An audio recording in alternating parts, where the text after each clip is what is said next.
बहू कहाँ मर गई? अंदर से आवाज़ आई। जिंदा हूँ माँ जी। तो फिर मेरी चाय क्यों अभी तक नहीं आई? कब से पूजा करके बैठी हूँ। ला रही हूँ माँ जी। बहू चाय के साथ भजिया भी ले आई।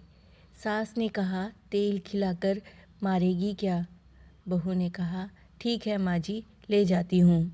सास ने कहा रहने दे, अब बना दिया है तो खा लेती हूँ। सास ने भजिया उठाई और कहा कितनी गंदी भजिया बनाई है तुमने। बहू माँ जी, मुझे कपड़े धोने हैं, मैं जाती हूँ। बहू दरवाजे के पास चिपकर खड़ी हो गई। सास भजिया पर टूट पड़ी और पूरी भजिया ख़त्म कर दी। बहू मुस्कुराई और काम पर लग गई। दोपहर के खाने का वक्त हुआ। सास ने फिर आवाज़ लगाई, कुछ खाने को मिलेगा? बहू ने आवाज़ नहीं दी। सास फिर चिल्लाई, भूखी मारेगी क्या? बहू आई, सामने खिचड़ी रख दी। सास गुस्से से, ये क्या है? मुझे इसे नहीं खाना, ले जाओ। बहू ने कहा आपको डॉक्टर ने दिन में खिचड़ी खाने को कहा है, खाना तो पड़ेगा ही। सास मुंह बनाते हुए, हाँ तू मेरी माँ बन जा। बहू फिर मुस्कुराई और चली गई। आज इनके घर पर पूजा थी। सुबह 4 बजे बहू उठ गई। पहले स्नान किया, फिर फूल लाई, माला बनाई, रसोई साफ की, पकवान और भोज बनाया। सुबह के 10 बज गए। अब सास भी उठ चुकी थी। बहू अब पंडित जी के साथ भगवान के वस्त्र तैयार कर रही थी। आज ऑफिस की छुट्टी भी थी। उसके पति घर पर ही थे। पूजा शुरू हुई। सास चिल्लाती, बहू ये नहीं है, वो नहीं है। बहू दौड़ी दौड़ी आती और सब करती। अब दोपहर के 3 बज गए थे। आरती की तैयारी चल रही थी। पंडित जी ने सबको आरती के लिए बुलाया और सबके हाथों में थाली दी। जैसे ही बहू ने थाली पकड़ी, थाली हाथों से गिर पड़ी। शायद भोज बनाते हुए बहू के हाथों में तेल लग गया था, जिसे वो पोंछना भूल गई थी। सारे लोग तरह तरह की बातें करने लगे। कैसी बहू है, कुछ नहीं आता, एक काम भी ठीक से नहीं कर सकती, ना जाने कैसी बहू उठा लाए, एक आरती की थाली भी संभाल नहीं सकी। उसके पति भी गुस्सा हो गए, पर सास चुप रही, कुछ नहीं कहा, बस यही बोल के छोड़ दिया, सीख रही है, सब सीख जाएगी धीरे धीरे। अब सबको खाना परोसा जाने लगा। बहू दौड़े दौड़ के खाना देती, फिर पानी देती।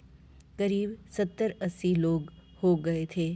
इधर 2 नौकर और बहू अकेली, फिर भी वहाँ सारा काम बहुत ही अच्छे तरीके से करती। अब उसकी सास और कुछ अड़ोस पड़ोस के लोग खाने पर बैठे। बहू ने खाना परोसना शुरू किया। सबको खाना दे दिया गया। जैसे ही पहला निवाला सास ने खाया, तुमने नमक नहीं डाला क्या? एक काम ठीक से नहीं करती, पता नहीं मेरे बाद कैसे ये घर संभालेगी। आस पड़ोस वालों को तो जानते ही हो ना साहब, वो बस बहाना ढूंढते हैं नुक्स निकालने का। फिर वो सब शुरू हो गए, ऐसा खाना है, ऐसी बहू है, ये वो वगैरह वगैरह।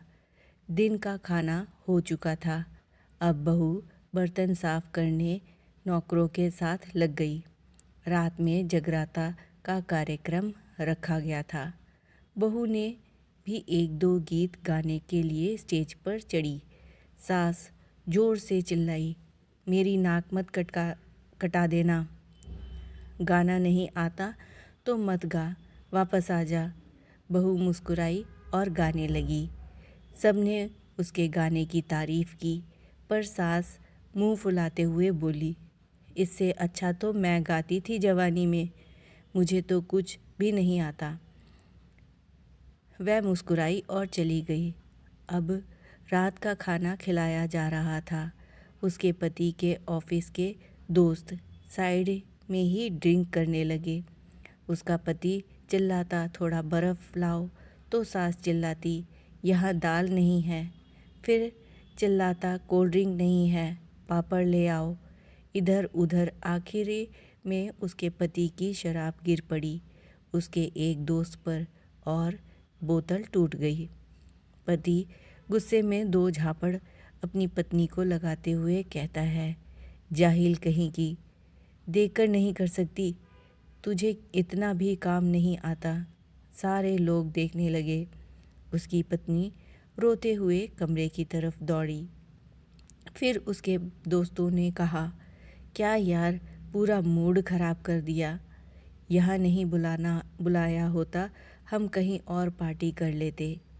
कैसी अनपढ़ गंवार बीवी ला रखी है तूने। उसे तो मेहमानों की इज्जत और काम करना तक नहीं आता। तुमने तो हमारी बेइज्जती करा दी।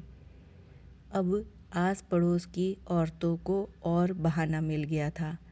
वो कहने लगी, देखो क्या कर दिया तुम्हारी बहू ने, कोई काम की नहीं है। मैं तो कहती हूँ अपने बेटे की दूसरी शादी करा दो, छुटकारा पाओ इस गंवार से। सास उठी और अपने बेटे के पास जाकर उसे थप्पड़ मारा और कहा, अरे नालायक, तुमने मेरी बहू को मारा, तेरी हिम्मत कैसे हुई, तेरी टांग तोड़ दूंगी। उसके बेटे के दोस्त कुछ कहने ही वाले थे कि उसकी माँ ने घुरते हुए कहा, चुप, बिल्कुल चुप, यहाँ दारू पीने आए हो, जबकि पता है आज पूजा है और तुम्हें पार्टी करनी है।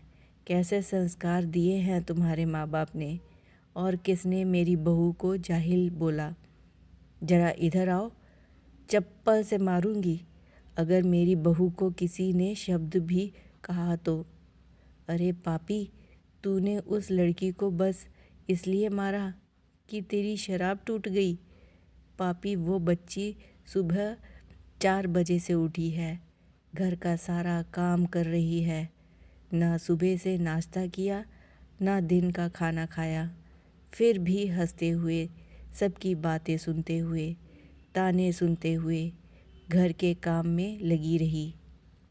तेरे यार दोस्तों को वो अच्छी नहीं लगी। जूते से मारूंगी तेरे दोस्तों को जो कभी उन्होंने ऐसा कहा। उसके यार दोस्त चुपके से खिसक लिए।